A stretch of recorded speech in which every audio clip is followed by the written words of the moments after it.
మొత్తానికి చూశారు కదండి. ఇప్పుడు ఇది నాల అక్కడ ఉన్నటువంటి అది మొత్తం కూడా మూసికి సంబంధించినటువంటి నాల ఇది. సో దాని పరివాహక ప్రాంతాలైనటువంటి ఈ కట్టడాలన్నీ కూడా వీళ్ళు ఆల్రెడీ సర్వే చేశారు వచ్చి. సో ఇవన్నీ ఎక్కడైతే వీళ్ళు కూలగొడతారా అన్న భయంతో ప్రజలందరూ కూడా ఆందోళన చెందుతూ ఉన్నారు. సో ఇల్లు అనేది ప్రతి ఒక్కరికి ఒక సెంటిమెంట్ కాబట్టి ఇలాంటి అన్నీ కూడా ప్రభుత్వం మానుకుంటే బాగుంటుందని వాళ్ళందరూ కూడా ఆవేదన వ్యక్తం చేస్తూ ఉన్నారు. ఒక్కొక్కరు ఆరోగ్య పరిస్థితులు బాగోలేదు. ఇలాంటి ఎప్పుడు ఎవరిల్లు కూడుస్తారో తెలియని పరిస్థితిలో వాళ్ళు లేనిపోయిన బీపీలు షుగర్లు తెచ్చుకుని చాలా ఇబ్బంది పడుతున్నటువంటి పరిస్థితి చూస్తూ ఉన్నాం.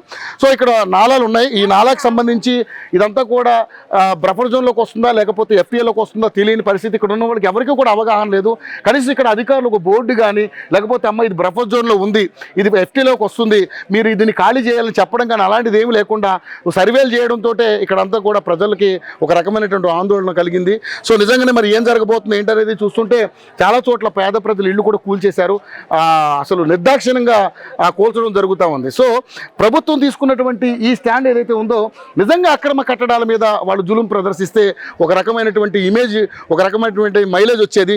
కానీ ఇక్కడ పేద ప్రజల విషయంలో చాలా దారుణంగా ప్రవర్తిస్తున్నారు. మేము ఓట్లేస్తే గెలిచిన రేవంత్ రెడ్డి ఈరోజు మాకే ఇబ్బంది పెడుతున్నటువంటి పరిస్థితి మనం చూస్తూ ఉన్నాం. సో ఇదైతే మొత్తం కూడా మూసీ నది రివర్. ఈ రివర్కి సంబంధించి ఆనుకున్నటువంటి ఏరియా ఇదంతా కూడా.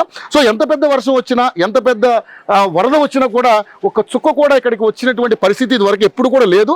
సో ఏ రకంగా ఇక్కడ బఫర్ జోన్లోకి వస్తుంది, ఏ రకంగా ఇది ఎఫ్టీఏలోకి వస్తుంది అని చెప్పి ప్రజలు కూడా నిలదీస్తున్నటువంటి పరిస్థితి. సో చూస్తూ ఉన్నాం పెద్ద ఎత్తున ప్రజలు కూడా ఇక్కడ అందరూ వచ్చారు. సో ఆందోళనకైతే చెందుతున్నటువంటి పరిస్థితి మనం చూస్తూ ఉన్నాం. ఈ ఏరియా ప్రజలందరూ కూడా ఇక్కడే ఉన్నారు. సో మరి దీన్ని ప్రభుత్వం ఒక మానవతా హృదయంతో ఆలోచించి ఒక పూర్తి స్థాయిలో ఎంక్వైరీ చేసి వాళ్ళకి న్యాయం చేయాలని చెప్పేసి ప్రజలందరూ కూడా కోరుకుంటున్నారు. మీడియాను కూడా దీంట్లో కొంత వివాదాస్పద వ్యాఖ్యలు చేయడం జరుగుతుంది. మీడియా అత్యుత్సాహంతో రకరకాలుగా చూపించడం వల్ల కొంత ఇబ్బంది కలుగుతున్నటువంటి పరిస్థితిని కూడా మీడియాను కూడా తిరుగుతున్నటువంటి పరిస్థితి చూస్తున్నాం. కానీ మీడియా ఉన్నదే చూపిస్తుంది, ఇక్కడ లేనిది ఏది కూడా చూపించట్లేదు. గవర్నమెంట్ ఏదైనా నిలబడాలంటే పేద ప్రజలు ఈరోజు వాళ్ళ ఓట్లే కాబట్టి వీళ్ళకి కనీసం వీళ్ళకి ఎవరికి కూడా డబుల్ బెడ్రూమ్ ఇల్లు వద్దంటున్నారు.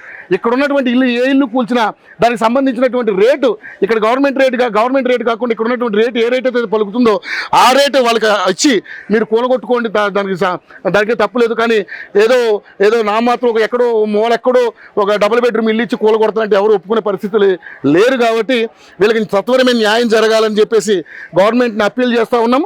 సో ఇటువంటి పరిస్థితులు చాలా చోట్ల జరుగుతుంది సిటీలో. సో గవర్నమెంట్ ఆ రకంగా ముందుకు వెళ్తే బాగుంటుందని చెప్పేసి కోరుకుంటున్నాం. Vote studio.